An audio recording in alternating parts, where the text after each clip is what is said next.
తెలంగాణ రాష్ట్ర వ్యాప్తంగా Marwadi go back అనేటటువంటి నినాదం అంశం ఏదైతే ఉందో అదంతా కూడా దుమారం లేపుతున్నటువంటి పరిస్థితి. ఓ పక్క కొంతమంది పొలిటికల్ నాయకులంతా కూడా మార్వాడీలకు మద్దతు తెలుపుతుంటే మరో పక్క రేపు తెలంగాణ రాష్ట్ర వ్యాప్తంగా బంద్కు పిలుపునిచ్చారు ఓయూజేఏసీ వాళ్ళు కావచ్చు, కొంతమంది తెలంగాణ వాదులంతా కూడా. సో ఈ అంశంపై భిన్న అభిప్రాయాలు వ్యక్తమవుతున్నాయి. కొంతమంది మార్వాడీలకు మద్దతు తెలిపితే మరికొంతమంది మాత్రం వారిని విమర్శిస్తున్నటువంటి పరిస్థితి. ప్రస్తుతం మనం మహబూబ్నగర్ పట్టణంలోని కొంతమంది వ్యాపారులు మనతో పాటు ఉన్నారు, వారితో మాట్లాడదాం. అన్న చెప్పండి, మార్వాడీలు ఎప్పుడైతే సికింద్రాబాద్లో ఒక వ్యక్తిపై దాడి చేశారో అప్పటి నుంచి కూడా ఈ అంశం అంతా కూడా చిలికి గాలివానగా మారిపోతుంది. కొంతమంది మార్వాడీలు ఈ రాష్ట్రంలో పూర్తిగా వారి వ్యాపారాల్ని పెట్టేసి పూర్తిగా తెలంగాణ ఆదాయాన్ని అంతా కూడా కొల్లగొడుతున్నారు, వారి వల్ల వ్యాపారాలు నష్టపోతున్నాయి అనేటటువంటి వాదన కూడా వినిపిస్తుంది. మీరేం చెప్తారు? అసలు మార్వాడీల వల్ల నిజంగానే తెలంగాణ ఖజానాకు గండి పడుతుందా? మార్వాడీలు చేసేటటువంటి వ్యాపారాలతో తెలంగాణ వాదులు ఏమైనా నష్టపోతున్నారా? చాలా పెద్ద ఎత్తున నష్టపోతున్నానండి. ఇది నేను దాదాపు 30 సంవత్సరాలకి వెళ్ళి బిజినెస్లో ఉన్నాను పాలమూరులో. ఇక్కడ పాలమూరులో ఉన్నది ఒకరిద్దరు మార్వాడీలు మా ప్రింటింగ్ ప్రెస్ స్టేషనరీ ఫీల్డ్లో ఉన్నారు. వాళ్ళు కూడా ప్రింటింగ్ ప్రెస్ రంగానికి తీరా నష్టం జరిగింది. ఎందుకు జరుగుతుందంటే వాళ్ళు హోల్సేల్ తీసుకొచ్చి రేటు ఒక హోల్సేల్ వరకే ఉండాలి, వాళ్ళు రిటైల్లో వచ్చేసినాక ఏమైందంటే ఒక ప్రింటింగ్ ప్రెస్లో కూడా విడిగా నడుస్తలేదు ఇప్పుడు. అలాగే స్టేషనరీ షాప్ లాంటి 2 షాపులు పెట్టారండి, రామ్ మందిర్ దగ్గర ఒకటి, బెల్లంపల్లిలో ఒకటి. వాళ్ళ నుంచి పాలెంలో స్టేషనరీ షాపులు మొత్తం కుప్పైపోయినాయండి మొత్తం. ఇదివరకు ఎట్లుండే అంటే బేగం బజార్కి వెళ్ళి వాళ్ళు రిజాలబ్లోకి వెళ్ళి వాళ్ళు మార్వాడీలు వస్తుండ్రి, మా దగ్గరికి ఆర్డర్ తీసుకోబోతుండ్రి, వాళ్ళు హోల్సేల్ పంపుతుండ్రి, మా బిజినెస్ నడుస్తున్నాయండి. ఇప్పుడు వాళ్ళే వచ్చి లోకల్లో పెట్టడం స్టార్ట్ చేసిందండి. ఈ విషయం కూడా పెద్ద ఎత్తున లోన్లు జరుగుతున్నాయి పాలమూరులో, కానీ చిన్న అవుతున్నాయి. హైదరాబాద్లో ఆయన మొండ మార్కెట్లో జరిగిన లొల్లి చాలా పెద్ద ఎత్తున తీసుకున్నది. అదేవిధంగా ప్లేవుడ్ షాపులో, తర్వాత హౌస్ల షాపుల వల్ల బంగారం షాపులు, తర్వాత ఏది మన గార్మెంట్ స్వీట్ షాపులు, అన్ని షాపులు అన్ని బిజినెస్లో ఎలక్ట్రికల్ దాంట్లో అన్నింటిలో జరిగింది. వీళ్ళు ఏం చేస్తున్నారు అంటే వీళ్ళు డబ్బు వీళ్ళకు 25 NP ఇంట్రెస్ట్ వాళ్ళ సంఘంకి వస్తుంది అమౌంట్, మన వాళ్ళకి రాదు. వీళ్ళు ఏం చేస్తారంటే హోల్సేల్ తీసుకొని అని జీరో బిజినెస్ చేస్తున్నారు. ఇంకోటి వీళ్ళు GST కట్టరు, ఎక్కువ మటుకు కూడా జీరో బిజినెస్ చేస్తారు. ఈ మధ్య పాలమూరులో కూడా మన తెలంగాణ సంబంధించిన ఒక SC వర్గం పైన పేపర్ షాప్ పెట్టిండు ఒకటి పాలమూరులో. పెడితే ఏమైంది తెలుసా, హైదరాబాద్ ఇచ్చే రేటు కంటే తక్కువ రేటుకి ఇచ్చిండు, ఇచ్చి ఆయన మూపించాడు. ఇప్పుడు బిజినెస్ చేయలేము. కొందరు మన వాళ్ళు చిల్లరగాలంటారు, ఏమంటారు మీ చేతగాక వాళ్ళ మీద అంటారు. చేత కాదు, నిజాత వ్యాపారం చేస్తే తెలంగాణ వాళ్ళు, దొంగతనం వ్యాపారం చేస్తే వాళ్ళు. వాళ్ళకి ఏం లేదు, చిల్లరగాలకు వాళ్ళు ఇచ్చే అప్పులకు వాళ్ళ మిత్తిలకు ఇచ్చేసుకొని వాళ్ళు వడ్డీ వ్యాపారాలు చేసుకుంటా ఒక ఇల్లు కుదిపెడితే ఇల్లు అక్కనే గ్యాప్ మళ్ళీ రాదుగా. తర్వాత ఏదైనా గోల్డ్ పెడితే గోల్డ్ గ్యాప్ అక్కనే రాదు. వాళ్ళంతా ఇదే పని చేస్తుంటారు అంటారు. వాళ్ళన్నీ గోల్మాల్ బిజినెస్, గోల్మాల్ కథలు. ఎందుకు చేస్తున్నారంటే బీజేపీ వాళ్ళు ఎందుకు సపోర్ట్ ఇస్తున్నారంటే, బీజేపీ వాళ్ళు బండి సంజయ్ అంటాడు రోహింగ్యాలు మిక్తున్నాను ఏమన్నా రాజీనామా చేయి, మా బీసీలకి మా బీసీలకు పదవి మేము చూసుకుంటాం. 11 ఏళ్ళు మీరు బీజేపీ గవర్నమెంట్ వచ్చి ఏం మిగుతున్నారు బీజేపీ వాళ్ళు? ఎవరైనా ఆపినా మిమ్మల్ని? ఇక ఓవైసీ మీద ముద్దుకుంటున్నారు కదా, ఐడి రైట్ ఎప్పుడన్నా తుర్కలు మేము చేసినరా? చేరు. బీజేపీ పార్టీ బతకాలంటే ఎంఐఎంలు ముస్లిం రోహింగ్యాలు ఉండాలి. నీకు గుద్దలు దమ్ము లేదా? లేకపోతే రాజీనామా చేయిపోయి నువ్వు ఎందుకు నువ్వు మాట్లాడుతున్నావు అట్లా? నువ్వు ఒక హోమ్ మినిస్టర్ వల్ల నువ్వు పీకుతున్నావా? నీ ఇంటి మీద దాడి అయితేనే దిగులేదు లేదు. కేసీఆర్ మీద కేసు చేయి, చేత కాదు మీకు. ఎందుకంటే మానవులు ఇచ్చే డబ్బుతోటి చేసి నేను చెప్తున్నా, పాలమూరులో శ్రీనివాస్ 2014లో ఎమ్మెల్యే పోటీ చేసేటప్పుడు ఒక మానవుడితోడు నేను 3 కోట్ల రూపాయలు నేను ఇప్పించిన. ఎవరికి? మాజీ మంత్రి శ్రీనివాస్ గౌడ్కు. ఒక రాత్రికి ఇచ్చిన 3 కోట్లు. వాడు ఎన్నికలేసిన 3 కోట్లు. మోడీ నోట్ల రద్దు చేసిండు, ఏమంతో ₹1,00,000 ఉండదని చెప్పి 10 మాట మాట్లాడాడు. ఇలా ఇన్ని కోట్లు వెళ్తున్నాయి. మా వాళ్ళు ఎవరు చేస్తున్నాడు? వీళ్ళు వేసలేరా? మీ వరకు మీరు హోల్సేల్ వ్యాపారంగా ఉండాలి. పాలమూరు మొత్తం నాశనం అవుతుంది, దానికి వ్యాపారాలు పూర్వ నష్టం జరిగిపోతుంది మొత్తం కూడా. కాబట్టి దీన్ని పెద్ద ఎత్తున తీసుకున్నాం. పాలమూరులో కూడా చాలా పెద్ద ఎత్తున మీటింగ్ కూడా 31 తారీఖు పెట్టాలని ప్లాన్ చేస్తున్నాము. సాయంత్రం అన్ని సంఘాలతో మాట్లాడి మేము డిసైడ్ చేస్తాం కూడా. తెలంగాణ రాష్ట్ర వ్యాప్తంగా బంద్కు పిలుపునిచ్చారు కొన్ని సంఘాలు. సో ఇక్కడ మహబూబ్నగర్లో కూడా బంద్ పాటించే అవకాశం ఉందా? అంటే ఉస్మాన్ యూనివర్సిటీ వాళ్ళు బంద్ పిలిపించారు, ఇంకా దానికి కంక్లూడింగ్ లేదు. బంద్ చేయాలని అనుకుంటున్నాం మేము కూడా. చాలా పెద్ద ఎత్తున కూడా బంద్ దొరుకుతుంది. పాలమూరులో కూడా చాలా మటుకు కూడా వ్యాపారస్తులు దెబ్బతిన్నారు. ఇప్పుడు ఎందుకు దెబ్బతిన్నారు అనేది వాళ్ళకి తెలుసు కూడా. ఇంకోటి మాడుగులు తెలుసు కూడా వాళ్ళ విషయం. వాళ్ళు డబ్బుతో ఎరవేస్తారు. ప్రింటింగ్ ప్రెస్, మా ప్రింటింగ్ ప్రెస్లలో ప్రతి ఒక్క ప్రెస్ విడ్డింగ్ కార్డులలో కొన్ని లక్షలు సంపాదించుకుంటే వాళ్ళు ఈరోజు ఒక్క విడ్డింగ్ కార్డు వస్తలేదు. ఎందుకు రావట్లేదు అంటే హోల్సేల్ రేటు మాకు చెప్తారు. హోల్సేల్ కానీ రిటైల్కు ₹15 కార్డు మాకు ఇస్తారు. 10 రూపాయల కార్డు వాళ్ళు ప్రింటింగ్ తోటి అమ్ముతున్నారు. ప్రింటింగ్ అంటే ₹15 కార్డుకు ₹3 ప్రింటింగ్ చేసి ₹15 అమ్మాలి మనం. కానీ వీళ్ళు ఏం చేస్తున్నారు, మాకు ₹15 మాకు ఇస్తున్నారు, మేము పోతే 15 అంటారు. కానీ వాళ్ళు ఏం తీస్తున్నారు 10 రూపాయలుగా అమ్ముతున్నారు ప్రింటింగ్ తోటి. మరి ఇట్లా వెన్నుపోటు దొంగ వ్యాపారం చేసినప్పుడు ఎట్లయితే దొంగ వ్యాపారం కొంచెం చిల్లరగాలి ఇప్పుడు పెట్టిన గ్రూప్లల్లో ఎవడో పెట్టిండు వాడు చాతాక వాళ్ళ మీద చాతా కాదు. తెలంగాణ నిజాయితీ తెలంగాణ ఉద్యమంలో ముదిరాజ్ పోలీసుకి ఇస్తాయా శ్రీకాంతాచారి బీసీలో చచ్చిపోయినాం. ఒక మనోడు చచ్చిపోయాడు ఎవడన్నా ఉద్యమం చేసినేమన్నా కొట్లాడేది మేము చేసేది మేము మా ఆశలు మొత్తం మొత్తం తీసుకొని పోతున్నాం. మీరు ఎవరికి డబ్బులన్నీ కూడా నువ్వు ఏం చేస్తున్నావు అసలు? నువ్వు జిఎస్టీ అనేది కరెక్ట్గా కడితే మీకు ఎల్లకెళ్ళి వర్కౌట్ అవుతుంది. జిఎస్టీ అనేది వర్కౌట్ కట్టరు. దొంగ బిజినెస్ మీద మొత్తం పేపర్ 0 మొత్తం ఇస్తారు ఒకటే పారి ఈ దేశం మొత్తం వ్యాపారం నాశనం చేస్తున్నారు. కాబట్టి ఈ దాన్ని పెద్ద ఎత్తున మేము కూడా తీర్మానం తీసుకుంటాం. బీజేపీ పార్టీ కాకుండా కాంగ్రెస్ పార్టీకి సంబంధించినటువంటి పిసిసి చీఫ్ కావచ్చు, చాలా మంది పొలిటికల్ వారంతా కూడా మార్వాడీస్కి మద్దతు తెలుపుతున్నారు. మార్వాడీస్ గో బ్యాక్ అనే దాన్ని మేము ఖండిస్తున్నామని చెప్పి రాజకీయ నాయకులంతా కూడా వారికే మద్దతు. వాళ్ళు ఏమనుకుంటున్నారు అంటే మార్వాడీస్ మాకు అమౌంట్ ఇస్తారు. ఎవరికి పిసిసి కానీ హనుమంతరావు కానీ రాజకీయ నాయకులు వాళ్ళకు ప్రతి రాజకీయ పార్టీకి ఫండ్ ఇస్తారు.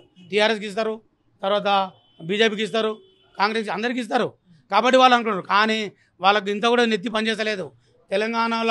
తెలంగాణలో ఆత్మ మీద దెబ్బ కొడుతున్నారు వాళ్ళు. మాకు వాళ్ళతో డబ్బులు మాతోటి ఓటు ఉంది. ఓటు అయినంత మీకు బుద్ధి చెప్తాం మేము. వాళ్ళు డబ్బు ఇచ్చిన డబ్బుకి సపోర్ట్ చేస్తున్నాం. రేపు ఓటు మీకు అవసరం లేదా? తెలంగాణ వ్యాపారం చదువుకోకనా?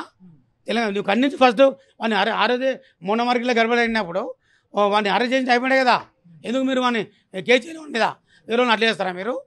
ఎందుకు అట్లా చేస్తున్నా అంటే డబ్బుకు లోకం దాసోహం అవుతున్నా అంటూ. వాడు ఇంకోటి అంటాడు తెలంగాణలో తాగి తిని పండుతారు పని చేయరంటే.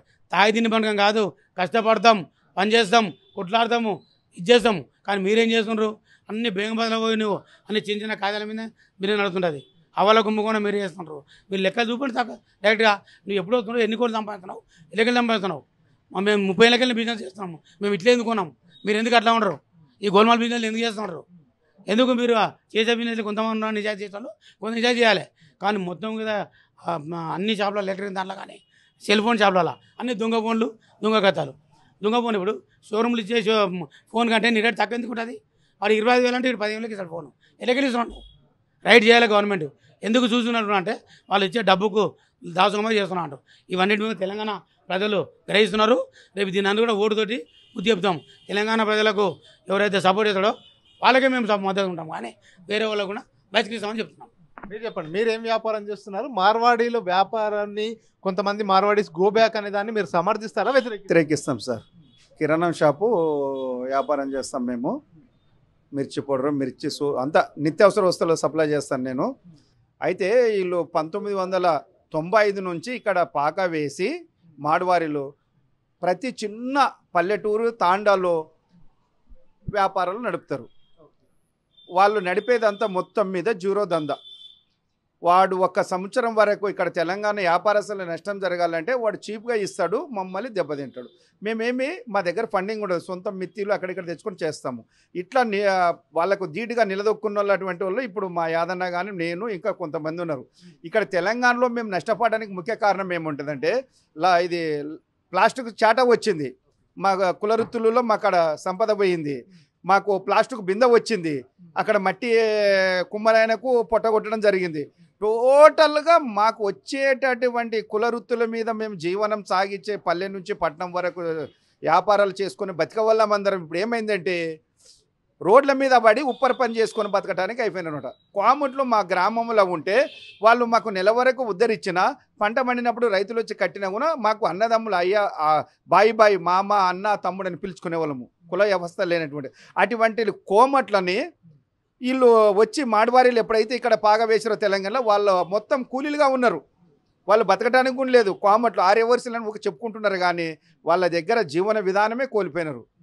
ప్రతి తెలంగాణలో మాడవారీస్ గో బ్యాగ్ అనేది ఇంటింటికి జరగల్ల. ఓటు బ్యాగ్ తోటి మాకు ఇచ్చినటువంటి ఒక పెద్ద ఆయుధం అంటే ఓటు.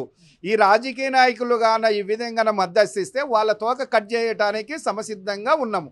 ఎందుకంటే 60 సంవత్సరాల నుంచి ఉద్యమం చేసి తెలంగాణ తెచ్చుకున్నాము. వీళ్ళొక పెద్ద లెక్క కాదు. ఎందుకంటే ఉస్మానియా యూనివర్సిటీలో ఉన్న పుట్టినట్టు ఉద్యమము ఎంత దూరం పోయినా కూడా వాళ్లకు మేము మద్దతు ఇస్తాము. మా పాలమూరులో కూడా మేము బంధుని పిలుపునిస్తాము. ఎందుకంటే రోడ్ల మీద పెట్టుకొని కూరగాయలు అమ్ముకునే కాటికి కూడా వాళ్ళు పొట్ట కొడుతున్నారు సార్. ప్రతి వస్తువు వదిలిపెట్టలేదు వాళ్ళు. మనిషికి ఏది అవసరము, ఇంటికి ఏది అవసరము, ఐరన్ అవసరం, సిమెంటు, కోడిగుడ్లు, ప్రతి దాని మీద నా పక్కన షాపే ఉంది కిరాణా షాపు. నేను 90 రూపాయలకి ఇస్తే వాడు 60-70 రూపాయలకి ఇస్తాడు. జీరో దందా, రాత్రి ప్యాక్ చేస్తారు ఏదైనా సరే. చాలా మంది దీనిపై కొంతమంది భిన్న అభిప్రాయాలు వ్యక్తపరుస్తున్నారు.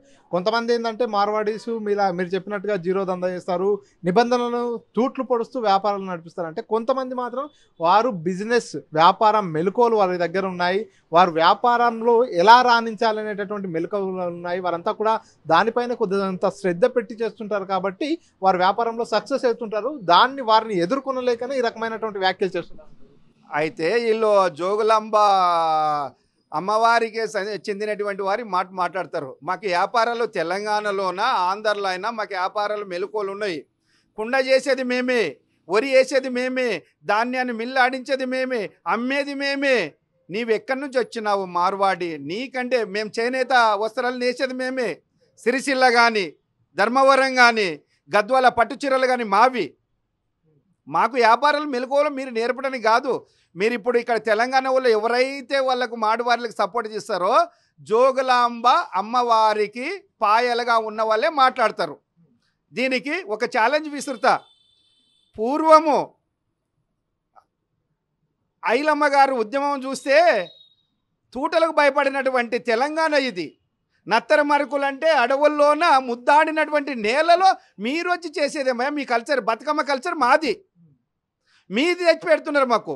మేము ఇప్పుడు గణపతులు పెట్టి కూడా మీరు ఒక ప్రోగ్రామ్ చేస్తున్నారు. మా పెళ్ళిళ్ళు వేరే, మీ పెళ్ళిళ్ళు వేరే, మీ ఆచారాలు వేరే, మా ఆచారాలు వేరే. మాకు అన్నీ వచ్చు, ఏ దందైనా చేసుకోవటానికి వచ్చు. చేపలు పడతాము, పచ్చి చేపలు అమ్ముతాం, బంగారు వృత్తులు చేస్తారు అవసరాలు, మాకు అన్నీ తెలుసు. నీ వచ్చి వాడు ఎవడో డబ్బులు నీకు పార్టీ ఫండ్ కింద అన్ని టోటల్గా ఇండియాలో ఉన్న పార్టీ ఫండ్ల కల్లా పండించడానికి వాళ్ళకు జపం చేస్తున్నారు. ఆ జపాలు మానుకునండి, రాండి. నిజమైనటువంటి వాళ్ళకు వ్యాపారాలు మెలకువలకు సపోర్ట్ చేయండి. మన తెలంగాణలో మన అభివృద్ధి చేసుకుందాం. కోట్ల రూపాయలు ఇప్పుడు రేవంత్ రెడ్డి డబ్బులు లేవంటుండే. ఎందుకు లేవు? ఒక్కసారి వాళ్ళ మీద సిబిఐ, నేను ఇన్కమ్ ట్యాక్స్ కడుతున్నా వాళ్ళు కడతలేరు, నేను జిఎస్టీ కడుతున్నా కడతలేరు, బిల్లుతో సహా చూపిస్తున్న చిరు వ్యాపారం అయినా వాళ్ళు ఆ విధంగా లేదు. పానీపూరి పెట్టుకుంటే కూడా లేదు. టోటల్గా వాళ్ళని ఇక్కడి నుంచి తెలంగాణలో ఉన్న ఎవరైతే వీళ్ళని ఆంధ్రలో వెళ్ళగొట్టినామో ఈ విధంగా వీళ్ళని వెళ్ళగొడతాము.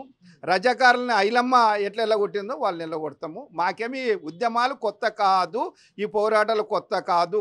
మాకు ఒకరు నేర్పే అవసరమే లేదు. ప్రతి ఒక్క వ్యక్తికి బిజినెస్ వ్యాపారం ఉంది. ముద్రాజు చింత చెట్లు పట్టుకుంటాడు, గ్రామాల్లో చింతపండు తెచ్చి అమ్ముతాడు. చెట్టు పట్టుకునేది ఆయనకి తెలిసినప్పుడు అమ్ముకునేది కూడా తెలుసు కదా. నీవెవడరా వ్యాపారం మెలకువలు చేతగానోడని ఎలా అంటావు? నిరూపించు రా. తెలంగాణ చౌరస్తాకి మామూలు దగ్గర నేను మీటింగ్ అపోజిట్ పెట్టుకొని వృత్తులు చూపిస్తాం చేస్తాము. మాం చేసినావు నువ్వేమో ఎక్కువ ధరకు అమ్ముకుంటావు, లేదంటే తక్కువ ధర అమ్ముకుంటున్నావు. నీవా చెప్పేది? దీన్ని పూర్తిగా మాడవాళ్ళకి వ్యతిరేకంగా మేము తెలంగాణలో బంధు పిలుపుకు మాబునార్లో స్వచ్ఛందంగా బంధు పిలుపునిస్తాము. ఇంకోటి, ఇక్కడ ఉన్న షాపులు మేము ఇస్తేనే కదా వాళ్ళు బిజినెస్లు చేసేది మాడవాళ్ళకు. మా తెలంగాణలో ఉన్నటువంటి నాయకులు షాపులు కిరాయిలు మాకు ఇవ్వండి. వాళ్ళు ఇచ్చినట్లు మేము కిరాయిలు ఇస్తాం. మేమేం సోమర్థపతులం కాదు, తాగి తినేవాళ్ళం కాదు. మాకు అన్ని రకాలుగా శక్తి ఉంది. మార్వాడీస్ కనుక ఇట్లే ఇంకా కొన్నేళ్ల పాటు, ఇంకొక 5 ఏళ్ళు కావచ్చు, ఇంకొక 10 ఏళ్ల పాటు వారి వ్యాపారాలను కొనసాగించినట్టయితే తెలంగాణలో పరిస్థితులు ఏ విధంగా ఉంటాయి? తెలంగాణలో ఏ విధంగా ఉంటుందంటే ఆర్థిక ఇబ్బందులు సున్నాయిస్తవి.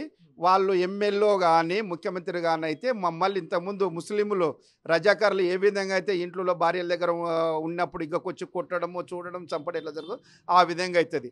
మరో టెర్రరిజం పాకిస్తాన్ లాగా తయారైపోతుంది. వాళ్ళు వచ్చే చాప కింద నీరులాగా బాయ్ అంటాడు, భుజం మీద చెయ్యేస్తాడు. గల్లీకి ఎక్కడ చూసినా వాని షాపే ఉంది. వాళ్ళని మేము తరిమి కొడితేనే సరిపోతుంది, లేకుంటే మా తెలంగాణ అస్తిత్వం అంతా కోల్పోతుంది. ఇది చూస్తున్నా కదా, ఇక్కడ మహబూబ్నగర్లో ఉన్నటువంటి వ్యాపారులు కూడా పూర్తిగా మార్వాడీస్ గో బ్యాక్ అనేటటువంటి నినాదానికి మేము కట్టుబడి ఉన్నాము. మహబూబ్నగర్ బంద్కు కూడా పిలుపునిస్తాము.